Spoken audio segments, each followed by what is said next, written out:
I will hope we would have 4 speakers for you. Unfortunately, Suleiman Nagdi has had to cry off and send his apologies, but he did arrange for a replacement. Not always effectively by the sound of it, but let's hope he will turn up. We have advertised the event as being chaired by the Bishop. Unfortunately, this morning I had an email from Bishop Tim's PA to say that he was unwell and sent his apologies, so you'll have to make do with me in the chair.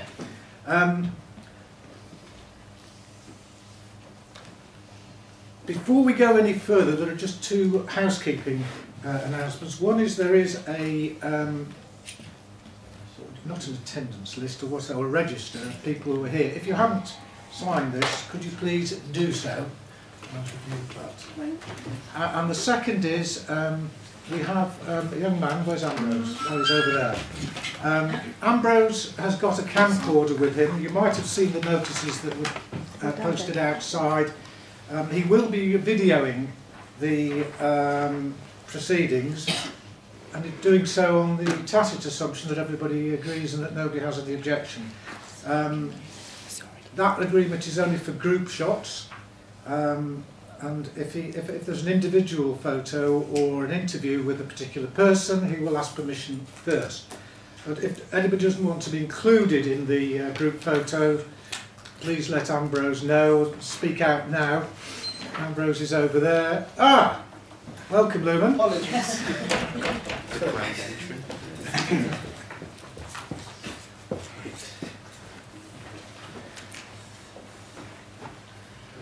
No hiding place here, shall we? We won't shame you. But you're up next. This evening's proceedings are all about hate crime and the criminal justice system. We're going to approach it from 4 different angles. Firstly, we have David, Superintendent David Sandell from the Leicestershire Police, who has responsibility for safeguarding, which includes hate crime. He's going to approach it from the police and legal point of view. And then Dr. Neil Chakraborty, who is the Senior Lecturer in the Department of Criminology. He's leading, with another colleague, the research project, which is a major funded project for 2 years on hate crime and the criminal justice system. And then we have Chino Cabon from the Race Equality Centre, and I believe they're also doing a fair amount of work on hate crime. So I was told.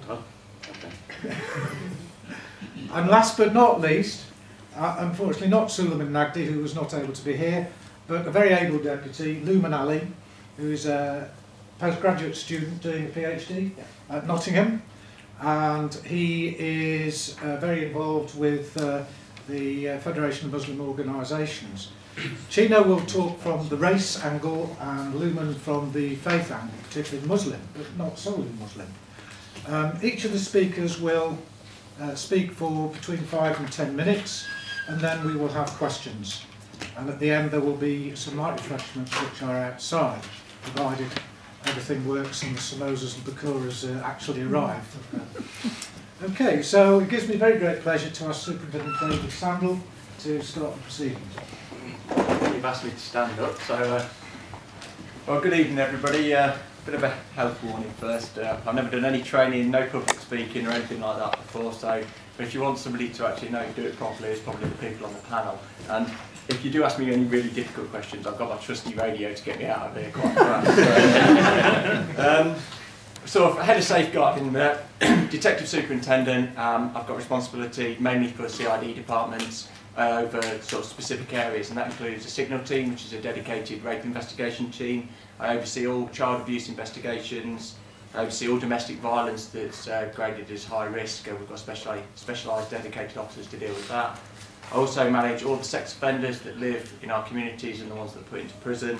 I also oversee the vulnerability desk, and that involves every time a police officer comes across anybody, they child or adult they think is vulnerable, or other services or voluntary sector tell us about somebody that's vulnerable, then we make sure that we record it and make relevant referrals, for example, to doctors, to mental health services, etc., to make sure that people are getting the support they require, and hopefully don't come in contact with the police again, because we might not be the most appropriate agency. I also hold the portfolios for mental health, missing from homes, and child sexual exploitation, and then recently I've got hate crime as well, and that's why I'm here tonight. So really, you've got some experts on the panel that can be around specific areas, but I have a lot broader spectrum of policing and sort of detective work to oversee. In relation to hate crime in the criminal justice system, I think the first thing is just look at sort of the national, where that sits. There's a cross-government action plan. I think it came out of a report called Challenge It, Report It, Stop It. It came out about this time last year, and in that there's an action plan around what the different agencies should do, and what we've tried to do in Leicester is localise that. So where they're talking around national organisations the police should be in contact with, then we have an action plan that to try and be in contact with those local groups.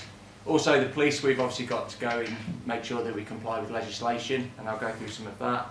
We also have set definitions and data, and we have a group called ACPO that you might see commented in the media, and that is the Association of Chief Police Officers, and each leader of the different police services, and there's 43 across the country, would have a portfolio around different areas of business. For example, Leicestershire's Chief Constable Simon Cole, he's got responsibility for mental health and learning disabilities, and our Assistant Chief Constable has got responsibility for lesbian, gay, bisexual and transgender issues for nationally, so we link into those.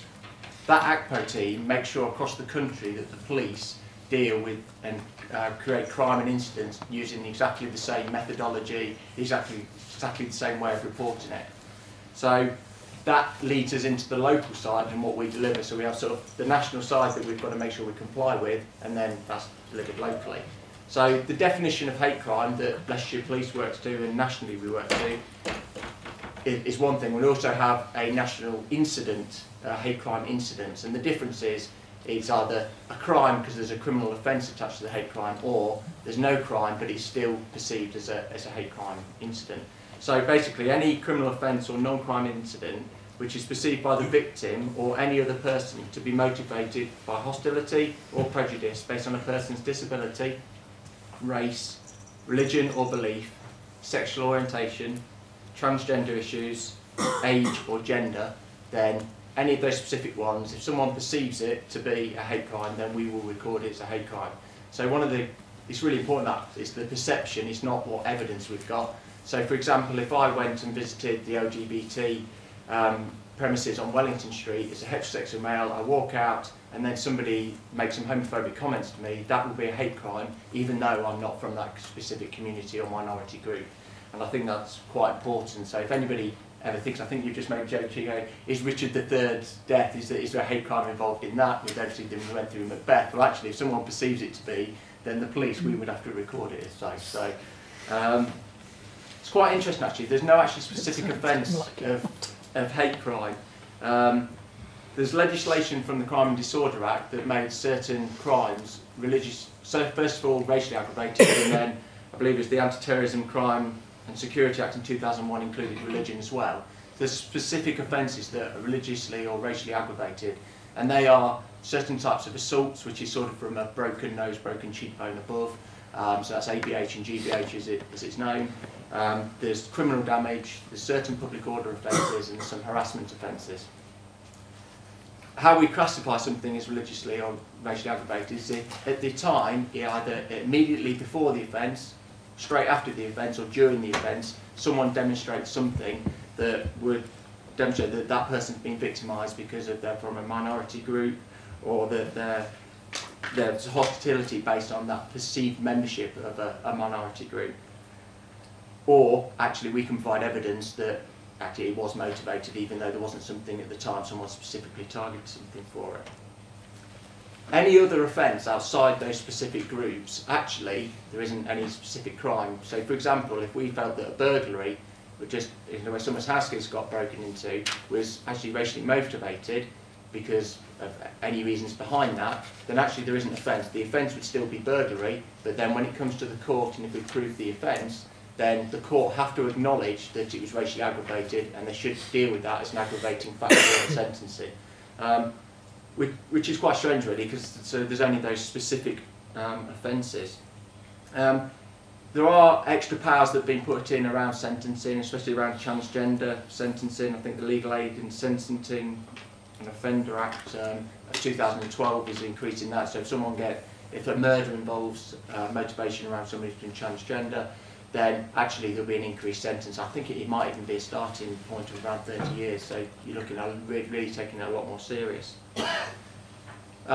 We're sort of moving on, so we try to apply all that, and if someone reports a hate crime to Leicestershire Police, what is our response? Well, there's three sort of main areas really. We'll take positive action, we do a lot to try and protect the vulnerable, and we make sure that we try to engage with different minority groups to obviously improve and increase reporting, but also to show people that we are taking it very seriously.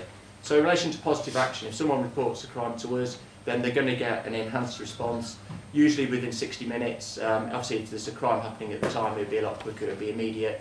But a priority response is within 60 minutes, and we'll try and respond to that, unless the victim says to us that they'd like an appointment, they'd like something different with a specific officer that they know. Within 48 hours, the sergeant, the supervisor has to have reviewed that crime, and they have to have put an investigation plan on it.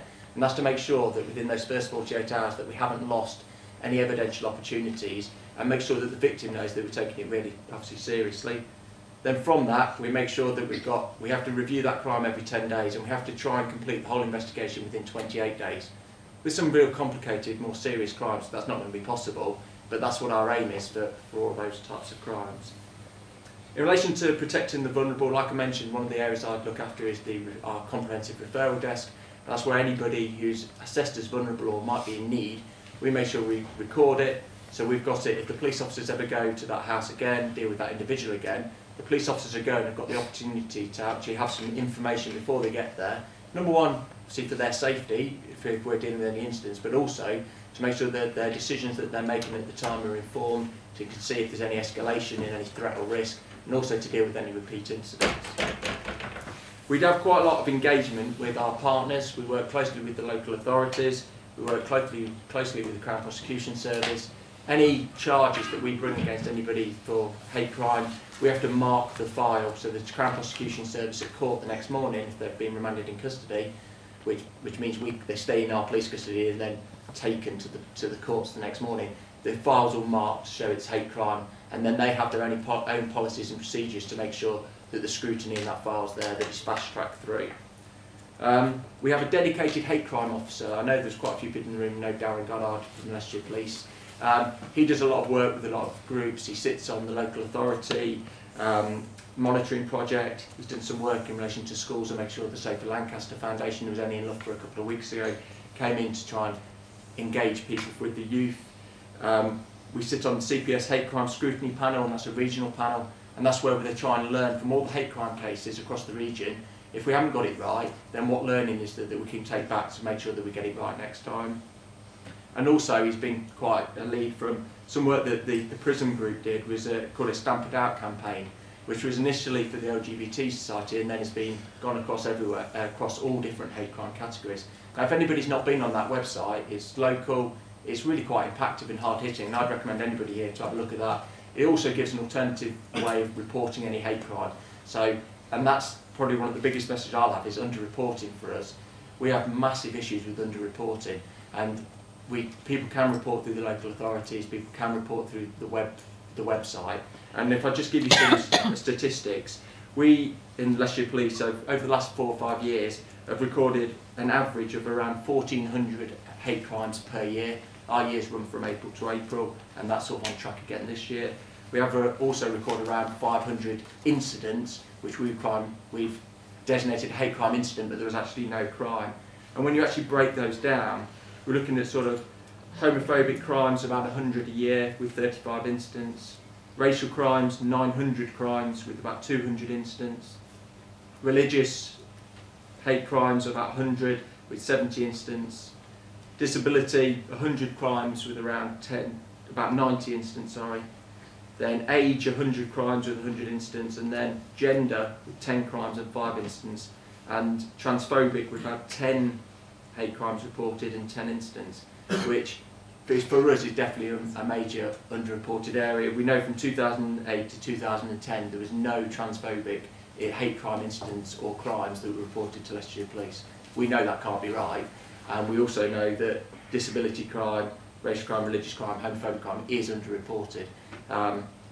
We'll see, I think there'll be quite a push with this. The Police and Crime Commissioner who's just come in December has actually put in his proposed plan that's accessible on the internet at the moment, where people can give their feedback. It doesn't cover a lot of diversity areas, but it does have a target for hate crime of a 55% detection rate with an 88% satisfaction rate from the people that obviously do report things to the police, which will be challenging. We'll have to make sure our statistics are right, but I think it's the right way forward, because if you put, in the police, if you put a target in, then the focus is there, the scrutiny is there, and then you deliver performance and you do deliver extra service. So whatever you think of them. Some of the other areas where we are underreporting is around new communities and the traveller and gypsy communities. And really that's probably an introduction for hate crime and the police. You know, hate crime can happen to anybody, anywhere, and we just obviously, from my point of view, just want to encourage people to do report it, and we can try and do something about it. So, thank you very much.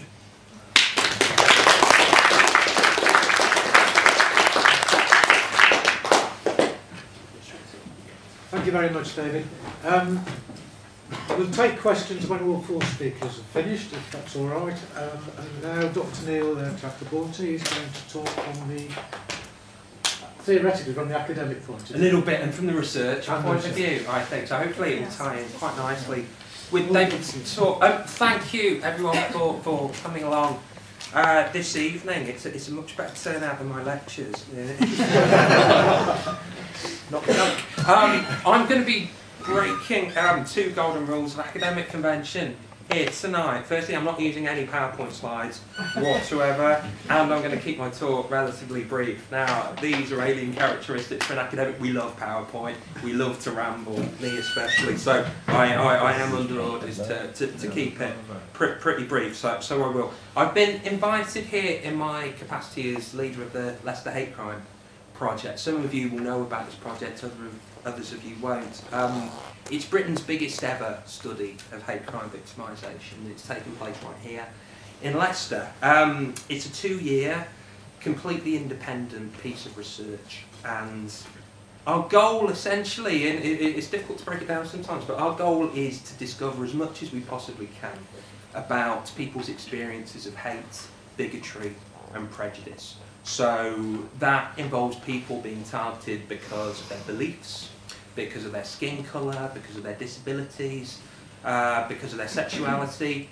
Essentially any feature of their identity which is a target for hate or prejudice or bigotry.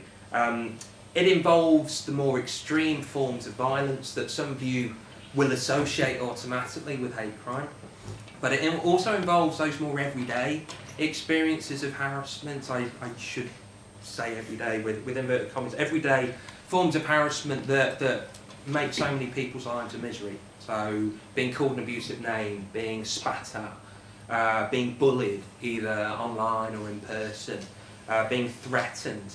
I've been researching these issues for about 12 to 13 years now, and I've lived through some of them myself as well. So I've seen how many people can be affected by hate crime. A huge diverse range of different people from different backgrounds, living in different environments, rural, urban, rich, poor. Hate crime perpetrators aren't that selective. I've seen how hate crime can have damaging, long-term corrosive effects on victims, on their families, on wider communities. They can also make people feel incredibly paranoid and live with a sense of perennial vulnerability, if you like, and that affects your quality of life. It affects the way in which you interact with other people. It affects your levels of trust and confidence. So with all that in mind, I find it surprising sometimes when people can be a little bit cynical about the concept of hate crime or the value of hate crime policy and scholarship. Just to give you some examples, in recent times, and this happened a few weeks ago, actually, someone said to me, oh, it's just political correctness, isn't it, hate crime? And I didn't really know what they meant, but that's something that we get a lot of the time. People equating hate crime policy and legislation with trying to be politically correct. Some say that hate crime policy is too broad in that it equates certain forms of lesser known prejudice with the more established forms of prejudice with their longer histories, longer struggles for equality. Some, on the other hand, criticise hate crime policy and scholarship for being too narrow. They say it creates hierarchies of identity where we prioritise some groups and some forms of prejudice over others, which they say is grossly unfair. Now, I don't think tonight's the night to go down the path of debating the rights and wrongs of hate crime terminology, because we really will be here all night, and I'll be breaking my promise to be brief. But in a nutshell, of course, there are flaws with the label of hate crime. It's as I sometimes explain to students, it's not a Ronseal term. It doesn't do what it says on the tin. Sometimes we're not talking about hate.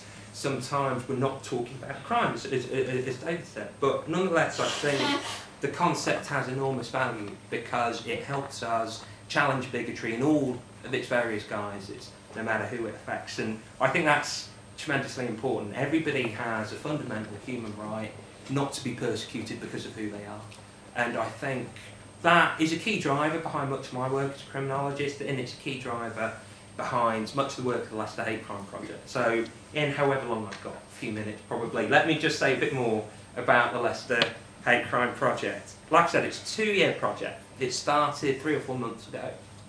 And I think it's really important for many, many reasons. Again, to be brief, let me just limit myself to 3 reasons why I think it's important. Firstly, we know that hundreds of thousands of people every year are affected by hate crime in England and Wales. The British Crime Survey estimates this at around 260,000. Says there are 260,000 victims of hate crime every year, which is a huge number.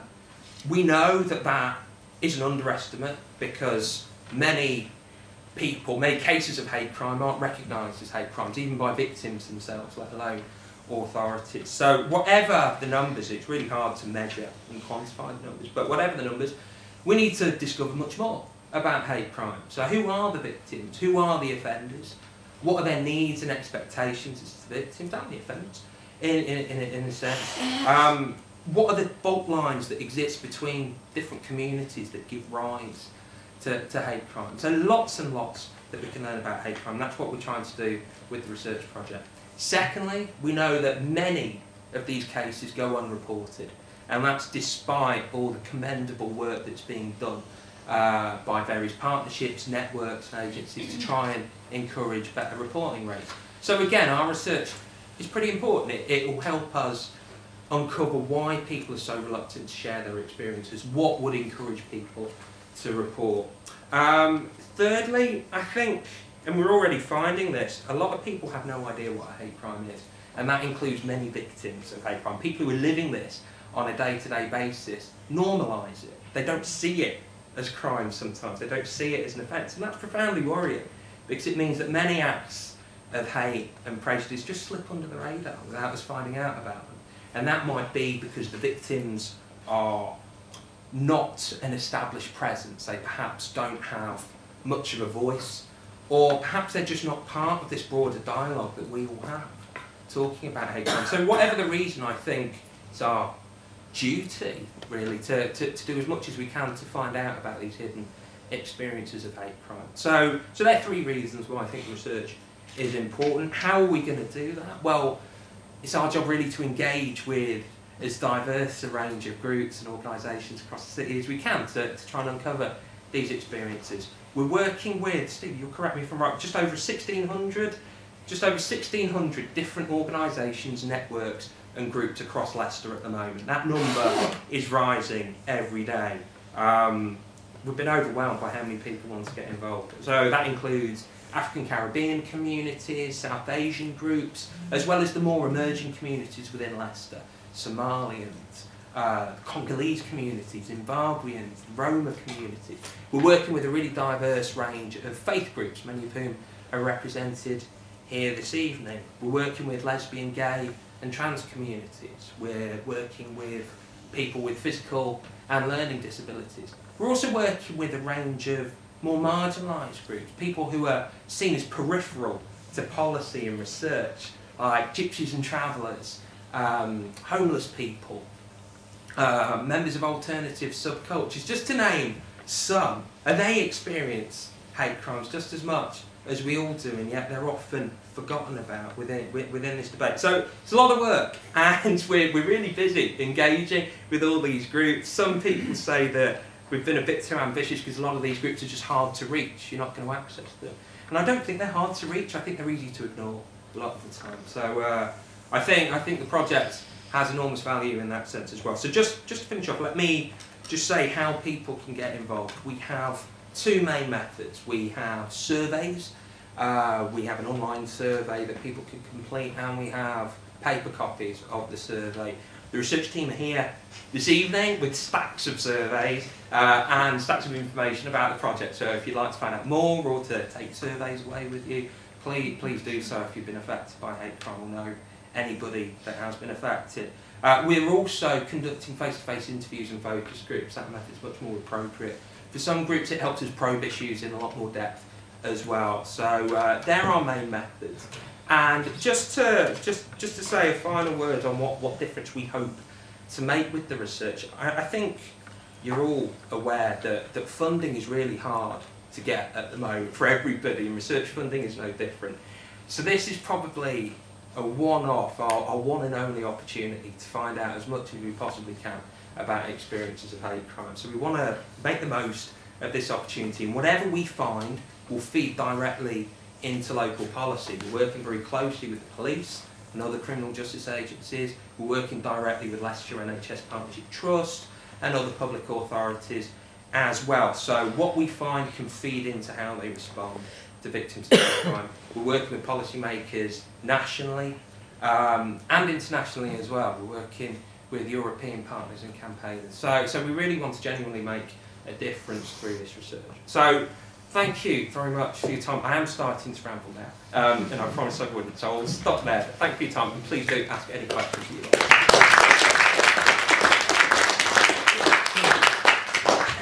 Thank you, Neil. It's now Chino's turn. I don't know whether you're going to just talk about race or whether you're going to talk about all the different forms of diversity, but we'll find out. I'm not sure that I know now. A week ago, Dave and I met and we said, oh, we're talking at the same event, so what we need to do is exchange our notes to make sure we don't repeat each other. We never got round to doing that because both of us had very poor academic careers. We tended to write our essays on the last day, and sometimes not even then.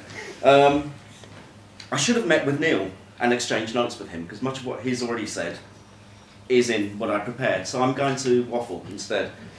And we're going to waffle by pointing out that in 2011 to 12, police forces across the country recorded over 37,000 racially aggravated crimes.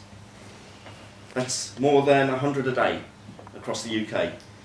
So Leicestershire recorded 900, that's pretty good going, but out of 37,000, it's an indictment. British Crime Survey, as Neil said, shows that for the same period, what was reported to the police is just the tip of the iceberg.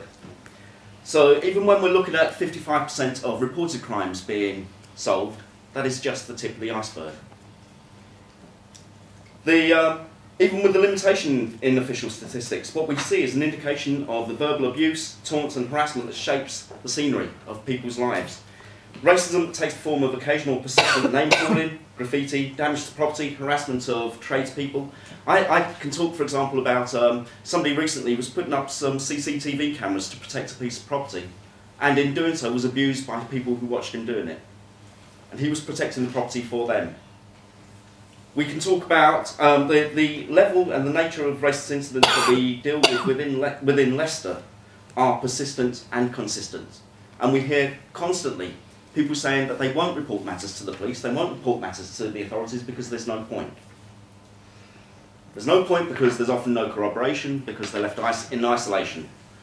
They often talk about there being no point because when the matter is investigated, they are left more vulnerable. And so there's a significant challenge for the criminal justice agencies about how they're going to deal with this.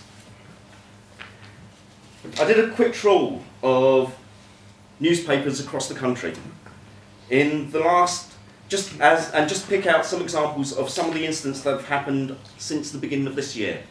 So on the 27th of January, for example, a man racially abused two Arabic students standing on the platform of Newcastle train station. On 28th of January, a man was given a community service order for racially abusing a takeaway worker and throwing a brick through the window of the building. In February this year, the Football Association of Wales had to launch an investigation after a black junior football team coach complained he'd suffered a year-long ordeal of racist abuse by children's parents, at least the parents of the children. In February again, a 66-year-old man was left panic-stricken after a group of masked men tried to break into his house and attack him. The incident was the latest in a 12-year ordeal of ongoing racial harassment, and these are reported to the police. In February again, a Polish mother living in Bradford had to flee the country. Not just flee Bradford, but flee the country with her 3 children after a campaign of racist abuse. Bricks are being thrown through their windows and their attackers have demanded protection money from the family. On the 2nd of February, a man in Brighton was racially abused in the early hours of the morning and has got off a bus with friends. In a fight that followed, the man was hit over the head with a bottle by his 3 attackers, who then fled. On the 5th of February, a Coventry fan was banned from attending matches for 3 years for making noises and calling the player a nigger during the game against Stevenage. On the 5th of February, two men and a woman, barged into a mosque in Hartlepool and shouted abuse at the worshippers. On the 11th of February, courts in Scotland heard how a 10-year-old boy suffering from leukemia was headbutted and knocked unconscious. Immediately prior to the attack, the boy, who was undergoing chemotherapy at the time, said he had knelt on the street and spat out chewing gum as he felt sick. The attacker was then said to have charged at him, shouting racist abuse and knocking him unconscious as he tried to flee. And these kind of things go on day in, day out. Most of them, out of curiosity, how many of you had heard of any of those incidents? A few. But mostly they happen and we don't notice them. And they are happening all the time. And for that reason, the Race Equality Centre does not use the term hate crime, because there's something underlying what's happening with those incidents. It is also within the name of the organisation. We are the Race Equality Centre. So we deal with racist incidents. But we object to the use of the term hate crime because it delegates responsibility. In the first instance, it delegates the responsibility to the police and expects all of these incidents to be dealt with by the police. So we have the kind of situation that we're looking at possibly within political party, or in the actions of political party chief executives at the moment, where harassment could be perceived as a hate crime, is having now to be dealt with by the police rather than dealt with by the organisation in the first instance. Hate crime delegates responsibilities to the police in another way. A colleague of mine a few weeks ago was standing at a bus stop and shoved while she was standing there. She turned to accost the person who pushed her, and he started hurling racist abuse at her. He also then started hurling his sandwiches at her. 2 or 3 people standing nearby watched this happen and turned away. When she got onto her bus, he followed her. She made a point of sitting away from him on the bus. He moved, came back to her, and started shouting abuse at her again. Everybody on the bus looked away. If we talk about hate crime, then we delegate responsibility, because maybe it's in my makeup, but I couldn't turn away. I couldn't say, wait for the police to come and deal with that.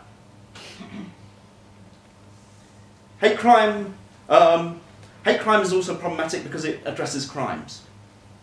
Most of the incidents that we deal with at the Race Equality Centre start a long way before they get to be crimes. A situation recently in a local school where children are not abusing each other but ignoring each other are not crimes.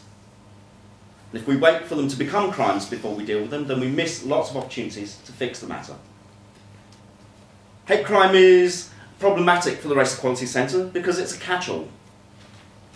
It denies the specificity of racism within society. It denies that the people perpetrating those racist hate crimes have a common point of view. And it allows us to talk about hate. My friend who was pushed, the person who pushed her didn't hate her. He thought he had power over her. And that's an important thing that gets missed out in the discourse about hate crime. Who has power? What does that power tell them they have the permission to do? Now, I may be a little old-fashioned. I am a little old-fashioned. But there used to be a formula that said power plus prejudice equals oppression. And hate crime, or racist crime, racist incidents, racial abuse, racial harassment, any of those are expressions of oppression. They're expressions of the misuse of power. They're not expressions of hate.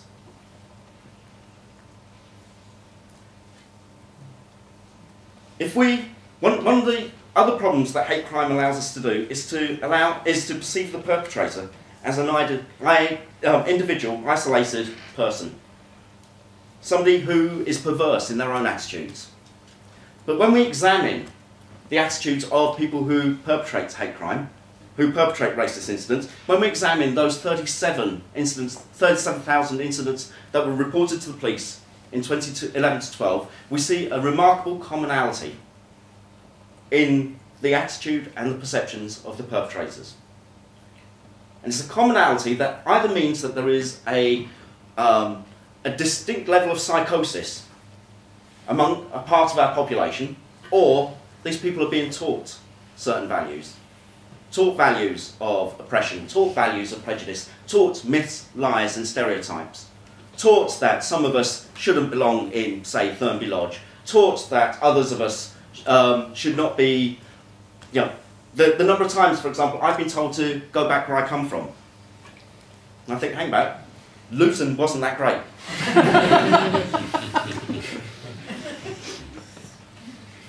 There is a manner in which racism, no matter how many generations my family will have lived here, racism will allow people to look at me and say that I come from somewhere else. It's on my face. So while we focus on hate crime, we ignore racism. While we focus on hate crime, we ignore the fact that racism itself isn't endemic within society. It's something that is created, that we manage and we perpetuate. We perpetuate it by not teaching people appropriately about their history, and about the fact that the history of the United Kingdom, the history of migration, is one that is diverse, and that every person here now has a right to be here and now. We perpetuate it by not standing up against those perpetrators, by not turning to them and say, stop what you're doing. We perpetuate it by sometimes rewarding the abuser. And so for reasons about the specificity of racism within society, the continuation of racism within society, the opportunity that hate crime gives us to deny the continuation of racism within society, the Race Equality Centre's position on hate crime is that if we leave it to the police, then we're doing too little and it's too late. Thank you very much.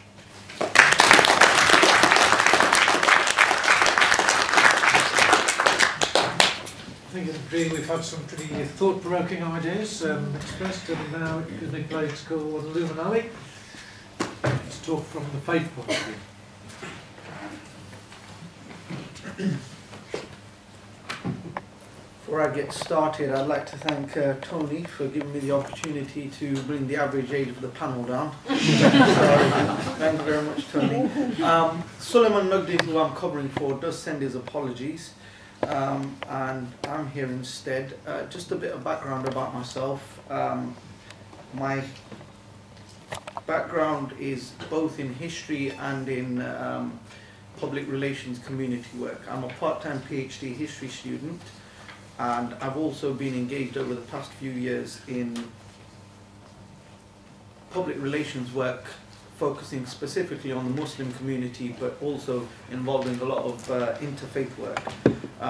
The main organisation that I'm part of, which I form the function of secretary, is the Federation of Muslim Organisations, which is an umbrella body representing almost 200 organisations of almost 65,000 people according to the last census. So the work that we do is varied in scope, and it's also very diverse.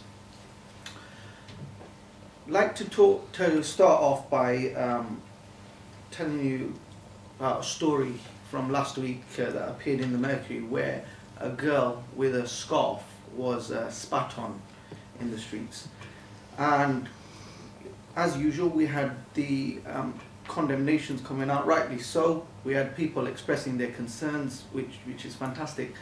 But one thing that we don't see so often is, why did it happen in the first place? What's leading people to engage in not only such antisocial behaviour, but just it's inhumane, you know, to spit on another human being. And what's leading to that is a question that's not being asked often enough, and it's something that's challenging us day to day, and it's something that we're trying to work on. Hate crime, the issue of hate crime, we have the same concerns that Chino's expressed earlier on, you know, with regards to semantics and how we perceive hate crime. But it's no doubt about it become a massive area of concern over the past few years. We see more and more victims of hate crime. We see more and more victims of both physical and mental abuse, and the bottom line is it's not acceptable, but worryingly it's become more of the norm, with very worrying trends emerging, and it's because of prejudice, and it's because of discrimination which exists out there. Chino made an excellent point about, you know, a lot of the times it's not about hate crime being carried out where one individual attacks another, but what's happening in the background where people have a certain way of thinking, and we're almost seeing an environment of complicity through silence. We're seeing an environment where people see things and don't speak out against it, perhaps because they agree, perhaps because they think that someone's being attacked because that someone and what they represent is against the ideals of the society that we live in, and that is very worrying. I'd like to relate to you my own personal experiences. For the past few years, I've been moonlighting at a friend's restaurant on weekends where I work as a waiter, and I've lost count of the amount of occasions where I've met people and we've had a full and frank discussion about Islam, with the caveat being that I've not disclosed that I'm a Muslim. And the things that I've seen and I've heard over the years, you know, ranging from someone asking me if a card PDF machine is a bomb, to someone asking me if I go around with a backpack, and it's become the norm in many respects to have certain views. Doesn't necessarily mean a lot of these people will go out and attack others, but it's the views that are being held which are becoming very worrying. We as a society are recognizing the most extreme forms of hatred towards others as espoused by such organizations as the EDL, and we're very quick to come out and condemn these organizations and call them loonies or fringe elements, etc. And that's the easy bit. But the most difficult bit is to challenge the most covert forms of prejudice and discrimination, and I'm talking especially through the media. Make no bones about it, we see day after day stories emanating from the mainstream media, especially the national media, where an incident is described, but they feel the need to attach an identity to that person. So whether it's a Muslim, or whether it's someone who's homosexual, or someone who's a traveller, that has to be put in before any story is published. For argument's sake, let's talk about crimes of sexual exploitation.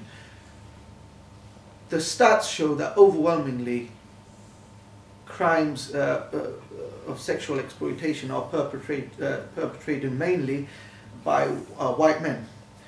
But those stories don't appear often enough in the media because they don't sell.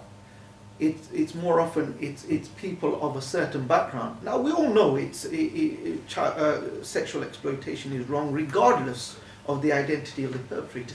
But we see increasingly in the media a need to emphasize certain words, be it Muslim, be it traveller, be it homosexual. We just see it more and more. And it's something that needs to be challenged. We've tried our best to do it ourselves as an organisation. We've submitted something through some evidence, through the Leveson inquiry. But again, it's not enough. It's not enough.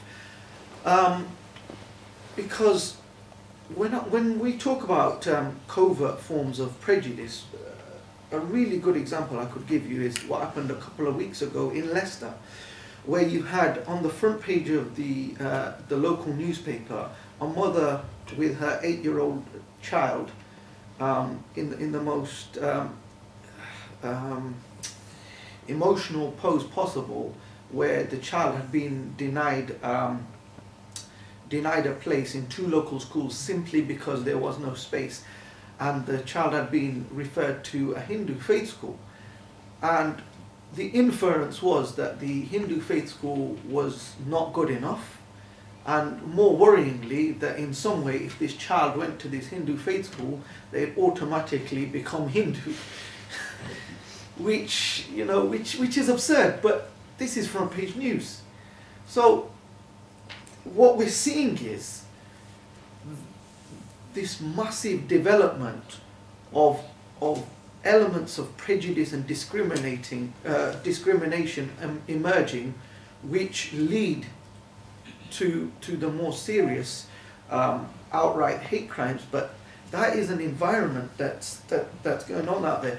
And I know I should be speaking about the Muslim experience because I'm from a Muslim organisation, but do a lot of interfaith work, and this is something that's cropping up for so many different faiths and so many organisations.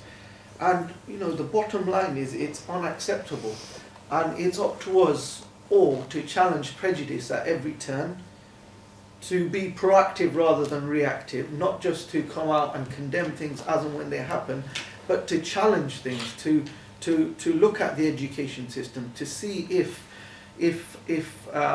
certain things are being taught, to see what policies and strategies are in place to challenge prejudice. This is what is our responsibility. It's compulsory on all of us. And as a historian, I always like to go back to the lessons of history. And when prejudice and hatred moves from the fringes to being the norm, and the reason for that is complacency. History's shown us time and time again when society as a whole has become complacent, and we ignore things bubbling under the surface, and then we see what happens. There's numerous examples through history of groups being targeted for whatever faith or background that they come from, and the results are just absolutely shocking. We must also understand the country that we live in. The UK is very diverse, and not every city is multicultural. Certain parts of the country don't have any people from non-white backgrounds. So we must understand that it's very hard for those people to engage and understand those that they have very few interactions with, if any. So that's also in the background. I'd like to finish off by talking about the rise of the far right across Europe. It's on our doorstep. It's within our own community.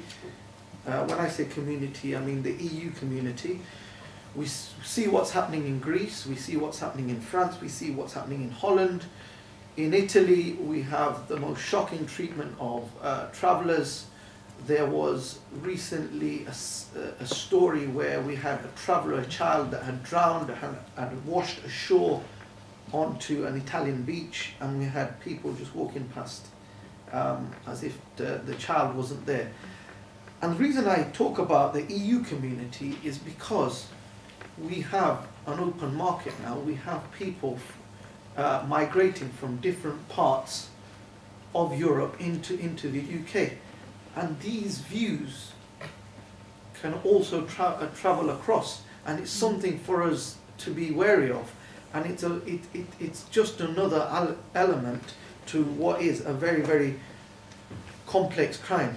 So in conclusion, hate crime is ghastly and abhorrent in itself, but for me what's more important is challenging the conditions which create those hate crimes and which make prejudice and discrimination acceptable. Thank you very much.